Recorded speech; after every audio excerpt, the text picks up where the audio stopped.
जय गुरुदेव। नाम किसका? ये नाम नहीं इंसान का। तो प्रेम से बोलो जय गुरुदेव। युग परिवर्तक परम संत बाबा जय गुरुदेव जी महाराज, इनके पावन चरणों में बारंबार प्रणाम। सृष्टि रचयिता ईश्वर भगवान और उनकी दृश्य अदृश्य शक्तियों को प्रणाम। और यहाँ पर बैठे हुए और जिनके कानों तक हमारी आवाज़ पहुँच रही है, उन सभी को गुरु एवं परमात्मा का रूप मानकर अपनी पूरी विनम्रता के साथ आपके चरणों में प्रणाम करता हूँ। सबको बड़े प्रेम के साथ जय गुरुदेव। धर्म प्रेमी भाई बहनों, जहाँ कहीं सत्संग होता है तो सत्संग की जगह पर संत सद्गुरु जो होते हैं वो सूक्ष्म रूप से विराजमान रहते हैं। और ये कहा गया कि संत दरस को जाइए तज ममता अभिमान, जो कदम आगे बढ़े कोटि यज्ञ समान। कहा गया है कि संतों के दर्शन के लिए जब आप जाओगे तो आप अपनी ममता और अपने अभिमान को तज कर संतों के दरबार में जाना चाहिए। अब अभिमान क्या है? अभिमान ये है कि पद प्रतिष्ठा, हालात का गुरूर इंसान के ऊपर होता है। वो सोचता है कि मैं ज़मींदार हूँ, मैं नौकरदार हूँ, फैक्ट्री वाला हूँ, ये हूँ वो हूँ। तो पैसों की संतों के दरबार में कोई अहमियत नहीं होती। माया किसे कहते हैं कि बैठे तो संत के दरबार में है, लेकिन मन जो है वो कहीं दूसरी ओर है कि घर क्या हो रहा होगा, खेती में क्या हो रहा होगा। तो ऐसे जो चीज़ें हैं उनको तज कर कुछ पलों के लिए आप संत के दरबार में बैठोगे तो आपको दरबार तक आने में जितने कदम आप चले हो उस हर कदम पे कोटि यज्ञ का फल जो है वो आपके खाते में पड़ जाता है। तो संतों और महात्माओं की विशेष दया होती है। अब मानव जो है, मानव ये समझ नहीं पाता।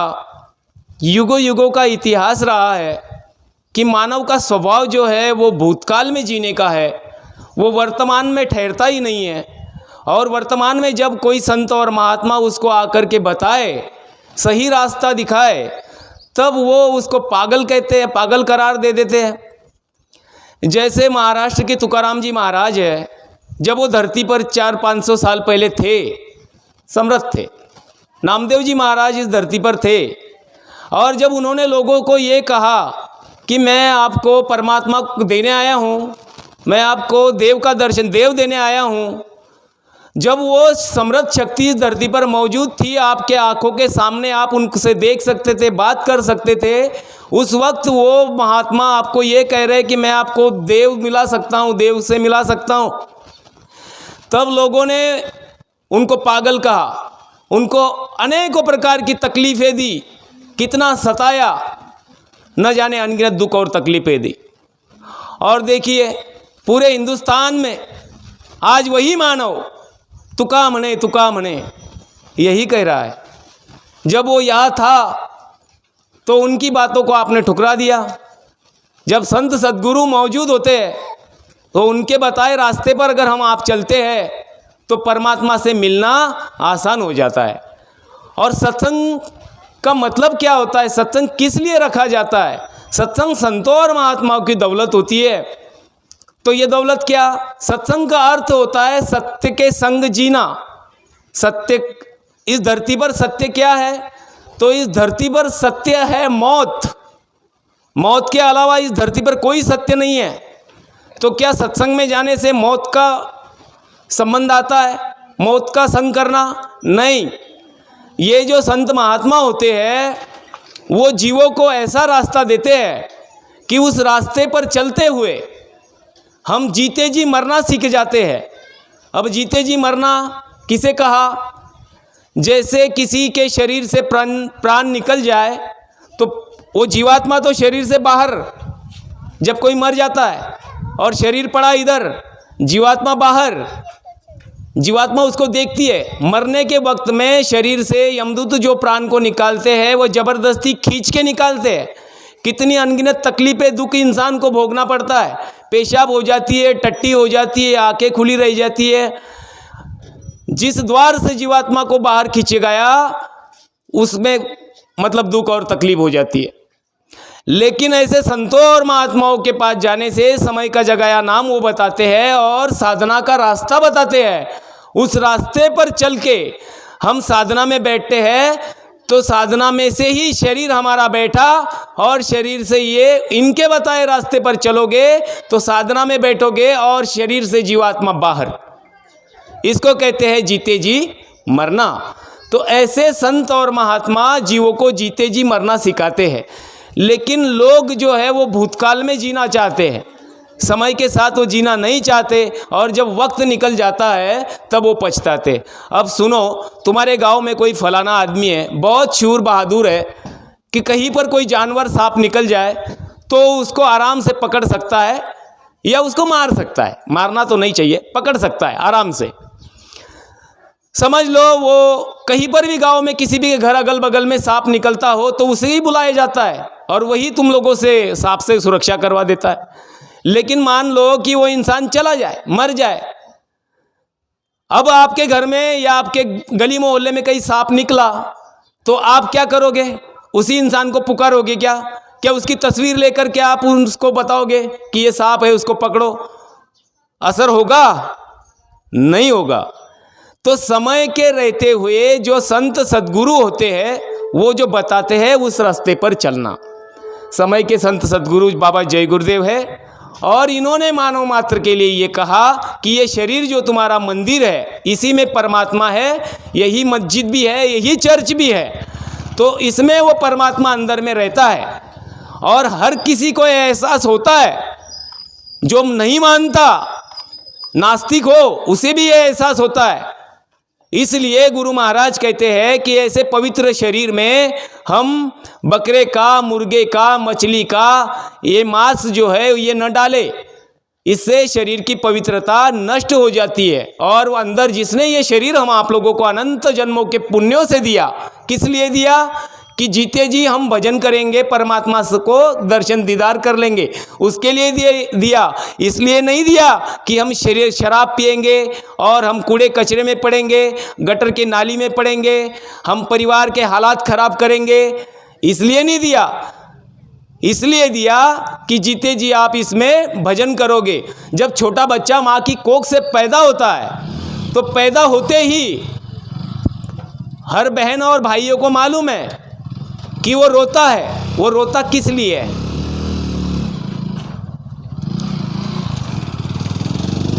जब तक वो बच्चा माँ की कोख में होता है तो उसका जो अनहद का जो नाद होता है, ऊपर की आसमानी आवाज़, वो अंदर माँ की कोख में वो सुनता है, क्योंकि वो निष्पाप है, इसलिए उसको सुनाई देता है। और वो परमात्मा का चिराग जो हम साधना में बैठकर देखते हैं, वो चिराग वो अंदर में देखता है, क्योंकि वो निष्पाप है, इसलिए उसको दिखाई देता है। और जब वो माँ की कोख से बाहर आता है और उसकी नाड़ जो है वो काट दी जाती है तो कुछ पल के लिए फिर वो रोने लगता है। वो रोता इसलिए है कि वो जो आवाज़ सुन रहा था वो उसे सुनाई देना बंद हो गई, और वो जो चिराग वो देख रहा था वो चिराग को देखना उसने बंद कर दिया। इसलिए हिंदू धर्म में हम थाली बजाते हैं, आवाज़ करते हैं। जब आवाज़ करते हैं तो बच्चा जो है रोना बंद कर देता है। क्यों बंद करता है? जो अंदर में वो आवाज़ सुन रहा था घंटे घड़ियालों की, वही आवाज़ आपने उसको सुनाई तो चंद लम्हात के लिए वो चुप हो गया। या कोई दिया जलता हुआ आप बहनें उसको दिखाती है तो वो चुप हो जाता है। क्यों चुप होता है? इसलिए नहीं कि उसने दिया पहली बार देखा चुप हो गया, वो अंदर में देखता था, जो मैं देख रहा था वो बाहर भी मुझे दिख रहा है, इसलिए वो चुप हो जाता है। तो ऐसे संत सद्गुरु आपको ऐसे रास्ते पर चल के जीते जी परमात्मा का दर्शन और दीदार कराते हैं। तो आप लोगों का ये कर्तव्य और दायित्व है कि आप शाकाहारी सदाचारी रहे। इसमें आपका दोहरा फायदा है। कैसे? आगे आने वाला समय बेहद खराब है। इतनी अनगिनत दुख तकलीफ और मुसीबतें मनुष्य प्रजाति पर आएगी। ये बाबा जी की वाणी है, ये हमारी आपकी नहीं है। ये आएगी। कर्मों की सजा आपने जो गंदे गंदे, हम आप लोगों ने जो गंदे गंदे कर्म किए हैं वो आसमान से अनगिनत तरीके से बरसेंगे और उसकी दुख तकलीफ हम आपको होगी। अभी अभी प्रतीक्षा बहन जी कह रही थी कि कोरोना, या सीमा मनीषा ताई कह रही थी, तो ये कोरोना था क्या? बड़े बड़े द्वीपों से लेकर के महाद्वीपों तक, छोटे शहर से लेकर के बड़े शहर, गांव गली कुचबे में आपने देखा कि किस तरीके का समय इंसानों ने गुजारा। वो क्या था? ये कुछ नहीं था, ये इंसानों के ही कर्मों का ट्रेलर है, खाली ट्रेलर है। ये 2 साल का हम आप लोगों ने जो भुगता, तो कहा उस समय में आपने अपनी ममता को भी देख लिया। झूठ की जो ममता है, जो हम पत्नी के प्रति जताते हैं या पत्नी पति के प्रति जताते हैं, बाप बेटे के प्रति जताता है, ये झूठ मूठ की ममता को भी देख लिया।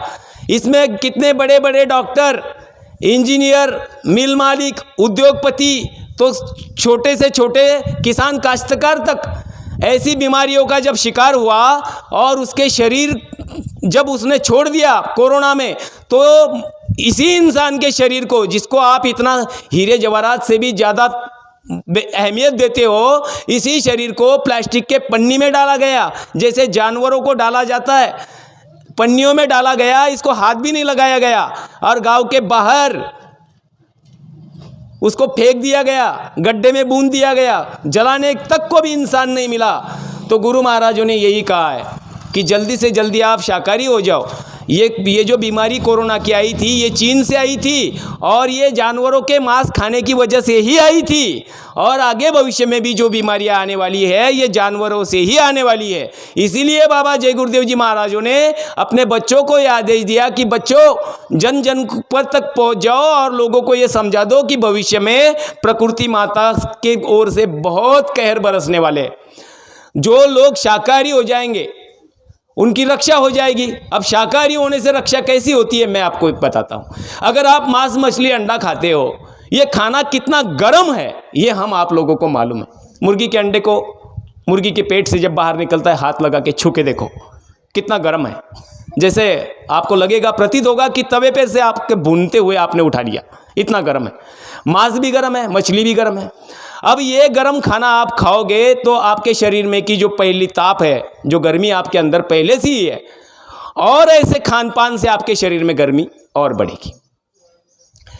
खुदा न खास्ता अगर कहीं पर किसी प्रधानमंत्री ने, प्रकृति की ओर से जो होने वाला है वो सो होने ही वाला है, लेकिन किसी प्रधानमंत्री का दिमाग सटक गया, हर किसी ने अपने मिसाइलों पे अणुबम एटम बम तैनात करके रखे और किसी ने डाक दिया, तो होता क्या है, जब अणुबम या ऐसे हाइड्रोजन अणुबम जब ज़मीन पर गिरते हैं तो इतनी तापमान की तीव्रता बढ़ती है, ये जो मिट्टी है ज़मीन पर की ये ईंट बन जाती है, इतना उसका टेम्परेचर होता है।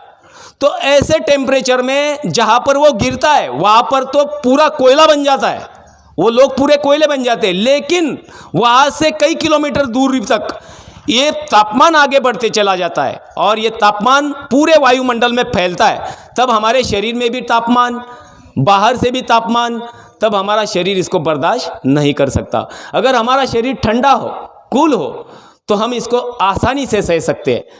तो ऐसे खान पान का उपयोग आप ना करें। दूसरा बाबा जी कह रहे हैं कि इससे बीमारियां इन जानवरों में होती है और वो आप कोई जांच पड़ताल तो करते नहीं हो, खाते हो, पकाते हो, खाते हो, तो शरीर बीमारियों का घर बन रहा है। और ऐसे समय में जब बीमारियां फैलेगी तो फिर आप किसके पास जाओगे? अब डॉक्टर, आज कोरोना के पीरियड में डॉक्टरों ने दवाखाने अपने बंद करके रखे थे, लेकिन बाबा जी ने जिन महामारियों की भविष्यवाणियाँ की है, बताया है, तब डॉक्टर दवाखाना अस्पताल बंद ही नहीं करेंगे, ये अस्पतालों से भाग जाएंगे, क्योंकि इनके पास ना उसकी दवा है, ना कोई इलाज है, ना उस बीमारी का कोई नाम इनको पता है, तो ये लोग स्वयं भाग जाएंगे, इनके पास कोई चारा ही नहीं है।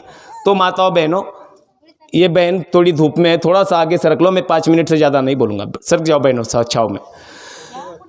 तो गुरु महाराजों का उद्देश्य यही है कि मानव जो है वो खान पान सुधार ले, अपने बाल बच्चों को खान पान सुधार ले। अभी मैंने जो कहा कि खान पान गर्मी का होता है, तो आपने अपने बच्चों को ये गंदा गंदा खाना खिलाया, उसके शरीर में जवानी से पहले ही गर्मी पैदा हो जाती है, और यही मासूम बच्चे फिर इस शरीर, उनका दोष नहीं है, इस खान पान का दोष है। उनके हार्मोन्स बदल जाते हैं, और जब हार्मोन्स बदल जाते हैं तो यही मासूम मासूम दिखने वाले बच्चे गलत काम करने लग जाते हैं। जो काम पहले, जो सोच पहले 22-25 के उम्र में आती थी, अगर आप देखेंगे तो वही सोच आज 5वीं और 6ठी कक्षा के बच्चों में है। क्या वजह है? आपने खान पान गंदा करवा दिया, इसीलिए उनमें ये सोच पैदा हो गई। आप माता पिता है, आपको मालूमात नहीं होगा। हर माता पिता को ऐसा लगता है कि मेरे बेटा और बेटी बहुत शरीफ है, क्योंकि उनके नज़रों के सामने वही है। मैं शिक्षक हूँ, मैं हज़ारों बच्चों को दिन भर में देखता हूँ, और मैं देखता हूँ कि बच्चों पर कौन सा बुरा असर पड़ रहा है। आपके बच्चे जहाँ स्कूल में जाते हैं, उन शिक्षकों से भी आप पूछ लो, जाना चाहिए स्कूल में, पूछना चाहिए। तो ये बच्चों में जो बदलाव आ रहा है वो किस वजह से है? बच्चों में बदलाव इसलिए आ रहा है कि आप उसको अंडे खिला रहे हो, आप उसको मांस खिला रहे हो, मछली खिला रहे हो, इसलिए उनका चरित्र जो है वक्त से पहले पतन हो रहा है। बच्चे भाग जा रहे हैं, माता पिताओं का नाम जमीन मिट्टी पलोत कर रहे हैं, नाक कटवा रहे हैं, और तब आप उसको दोष देते हो। दोष तो आपका है, ये आपने उसको खिलाया पिलाया, इसलिए उसके संस्कार गंदे हो गए।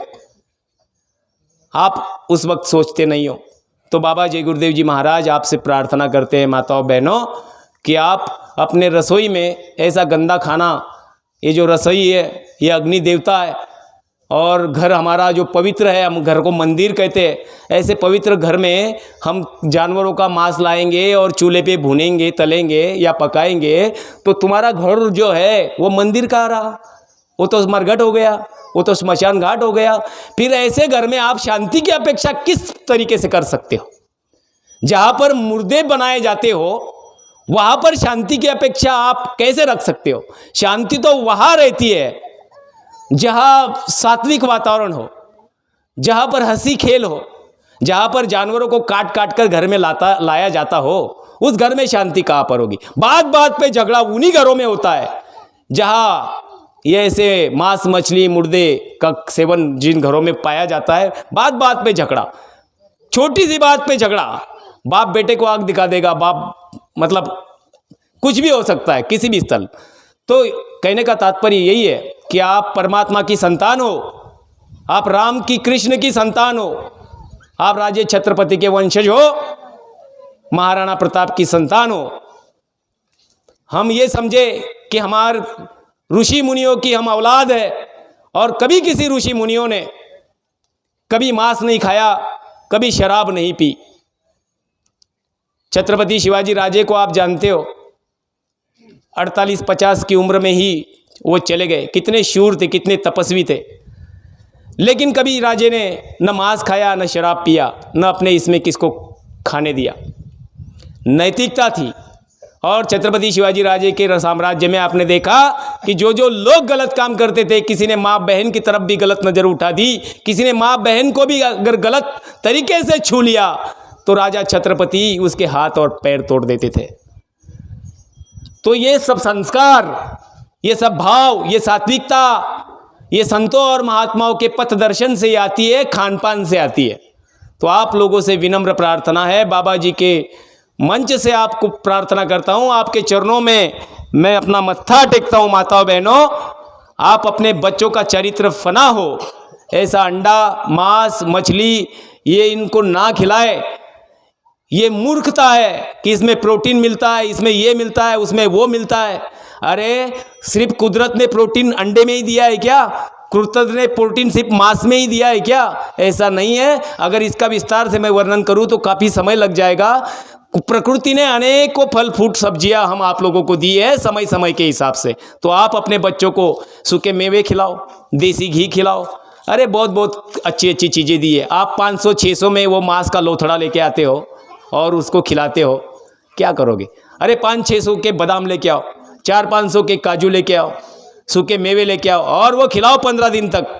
कैसा आपका बेटा सात्विक और बलवान बलशाली नहीं होता है, लेकिन वो बातों पर कोई ध्यान नहीं देता। अभी सभी धर्म संप्रदायों का ये दायित्व होता है कि कहीं कीर्तन हो, कहीं कथा हो, कहीं प्रवचन हो, कहीं पर भी हो, अगर सभी धर्म के ये मठाधीश है या मार्गदर्शन करने वाले पथदर्शक लोग हैं, ये अगर समाज को ये कहेंगे कि जीव हत्या करना पाप है, इनके मांस को खाना पाप है, तो समाज में जागरूकता बहुत जल्द आ जाएगी।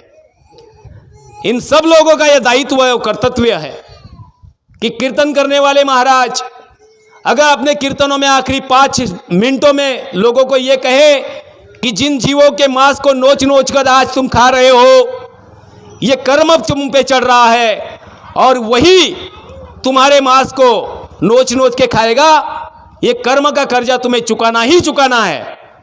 आज तुम इंसान हो, बलशाली हो, तुम्हारे हाथ में चाकू छुरी है इसलिए तुम उसको काट के खा रहे हो, लेकिन वक्त और हालात बदलने में देर नहीं लगती, वो अपना कर्जा जरूर मांगेगा। और जिस तरीके से उसको काटा सताया गया है, जिसने भी उसको ये दुख तकलीफ दी है, भले ही तुम्हारे संविधान में उसके लिए कोई सुरक्षा ना हो, लेकिन परमात्मा के संविधान में वो पुकार करता है और परमात्मा के संविधान में इसके लिए सख्त से सख्त कानून है। अगर सभी धर्म पंथ संप्रदाय के जो पथदर्शक है इस तरीके से लोगों को 5 मिनट अगर बात ये कहेंगे कि शराब पीना गलत बात है, मांस खाना गलत बात है, जानवरों को सताना गलत बात है, तो समाज में क्रांति बहुत जल्द हो जाएगी। मैं बाबा जय गुरुदेव से प्रार्थना करता हूँ कि गुरु महाराज समाज में जितने भी पथदर्शक लोग हैं जो समाज का मार्गदर्शन करते हैं, वो आज से आपकी दया और कृपा से समाज को इसी तरह का 5 मिनट का क्यों न हो, लेकिन पथदर्शन और मार्गदर्शन करे। चूक भूल की मैं माफ़ी चाहता हूँ सबको बड़े प्रेम के साथ। जय गुरुदेव।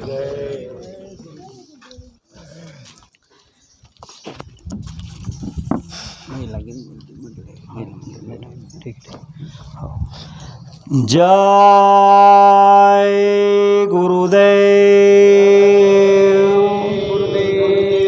कृपया लक्ष द्या, येत्या 6 तारखेला पारोळा तालुक्यातील हिवरखेडा तांडा या ठिकाणी अण्णासाहेबांचं याकडं बघू चालू आहे का? चालू करू। जय गुरुदेव। मित्र हो, ज्या ज्या वेळेस इतिहास या देशामध्ये घडला तर तो फक्त या हिंदभूमीच्या नारीमुळे घडलेला आहे। जेव्हा जेव्हा क्रांती झाली ती नारीपासून सुरुवात झाली, एवढी पॉवर आणि क्षमता ही नारीमध्ये आहे। याच नारीने बलभीम, रामकृष्ण, संत तुकाराम महाराज, ज्ञानेश्वर माऊली, विवेकानंद स्वामी, शिवाजी महाराज, सती सावित्री, अनुसया असे थोर पुरुष, नरवीर, शूर या नारीने आपल्याला भारत देशाला दिलेले आहेत। म्हणून हिंदभूमीची नारी फार महान आणि मोठी आहे। तर प्रस्तुत या गीतामधून नारीची महिमा गात आहोत, ऐकूया। हे जिच्या हाती पाळण्याची दोरी, ती जगासी उद्धरी, ऐसी वर्णिली मातेची थोरी, शेकडो ग्रंथाहुनी विद्या गुरुहुनी थोर, आदर्श मातेचे उपकार, गर्भापासून संस्कार तिचे बालकावरी। जय गुरुदेव। बसलीस अशी का स्वस्थ भगिनी, ठोक आता ललकारी, तू हिंद भूमीची नारी, तू हिंद भूमीची नारी। का घेशी अबला म्हणवोनी, दुर्बलता ही तुझुगारी, तू हिंद भूमीची नारी, तू हिंद भूमीची नारी। पहा पूर्व इतिहास तुझे सामर्थ्य किती तरी थोर, सीता, अनुसया, राणी लक्ष्मी, रूप तुझेची अपार, रूप तुझेची अपार। तव तेजाने झडके भारत आज जगा माझ्यारी तू हिंद भूमीची नारी तू हिंद भूमीची नारी बसलीस अशी का स्वस्थ भगिनी ठोक आता ललकारी तू हिंद भूमीची नारी तू हिंद भूमीची नारी तुझ्या कुशीतून इथे जन्मले रामकृष्ण बुद्धादी राष्ट्रसंत ज्ञानेश तुकोबा सुभाष टिळक गांधी सुभाष टिळक गांधी विसरलीस अधिकार तुम्हाते जगताला उद्धारी तू हिंद भूमीची नारी तू हिंद भूमीची नारी बसलीस अशी का स्वस्थ भगिनी ठोक आता ललकारी तू हिंद भूमीची नारी तू हिंद भूमीची नारी तोड खडा खड रूढी बंधने अनिष्ट जे हित शून्य तुझे तुझी उत्थान करूनी जगी पुन्हा हो धन्य जगी पुन्हा हो धन्य या सांप्रत काळी तूच पेटवी क्रांतीची चिनगारी तू हिंद भूमीची नारी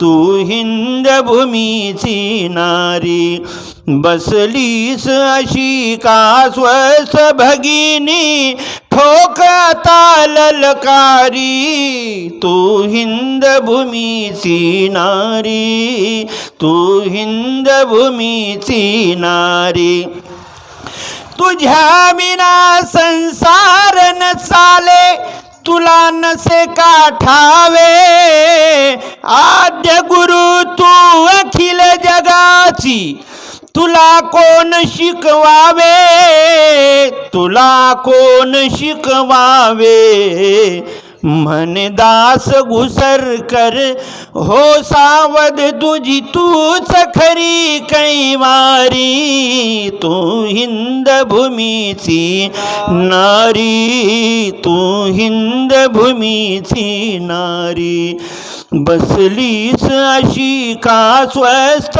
भगिनी ठोक आता ललकारी तू हिंद भूमीची नारी तू हिंद भूमीची नारी तू हिंद भूमीची नारी जय गुरुदेव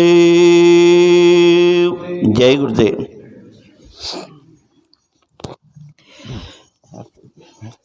जय गुरुदेव पुढच्या रविवारी शाकाहारी प्रचाराची रॅलीची सुरुवात मुक्टीपासून सुरुवात होईल आणि पिंपळकोटे जय गुरुदेव जय गुरुदेव नाम किसका प्रभु का पावन नाम तन मन धन को कौन करता खराब क्या खाने से होगी आपकी भलाई सभी रोगों की एक दवाई बाबा जय गुरुदेव जी महाराज का कहना है बाबा जय गुरुदेव जी महाराज का यह अभियान आओ सतयुग आपका तो प्रेम से बोलो जय गुरुदेव विनय करूँ मैं दो कर जोरे सतगुरु द्वार तुम्हारे बिना घृत दीप आरती साजो दो आखिया नमज धारे भाव सहित नित बैठे जरोखे जो हाथ प्रियतम प्यारे पग ध्वनि सुनो श्रवण ही अपने मन के काज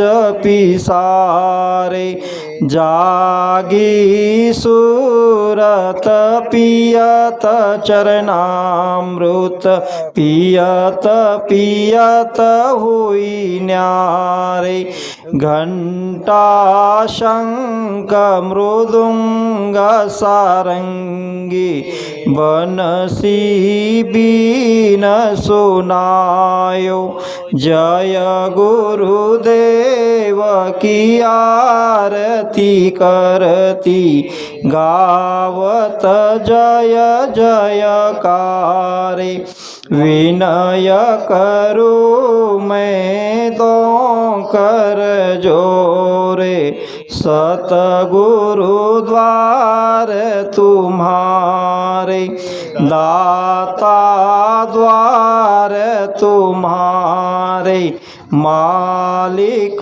द्वार तुम्हारे स्वामी द्वार तुम्हारे जय गुरुदेव जय गुरुदेव जय गुरुदेव सर्वांनी जागेवर भंडारा भोजन प्रसादासाठी लाईनी लावून घ्यायच्या आहेत जागेवर आपल्याला भंडारा भोजन प्रसाद वितरण होईल व साखरेचा प्रसाद देखील वितरण होईल जय गुरुदेव भंडारा भोजन प्रसाद हा सर्वांसाठीच बनवलेला आहे गावातील बंधू भगिनींनी भंडारा भोजन प्रसादासाठी यायचं आहे जय गुरुदेव काही बंधूंनी वाढवाटपीची सेवा करायची आहे जय गुरुदेव ही जी आपण खाली नेट टाकलेली हिची घडी करून घ्या हिची भोजनपट्टी तयार करून बसून घ्या जय गुरुदेव तिकडची नेट बी तिची तसंच करून घ्या जय गुरुदेव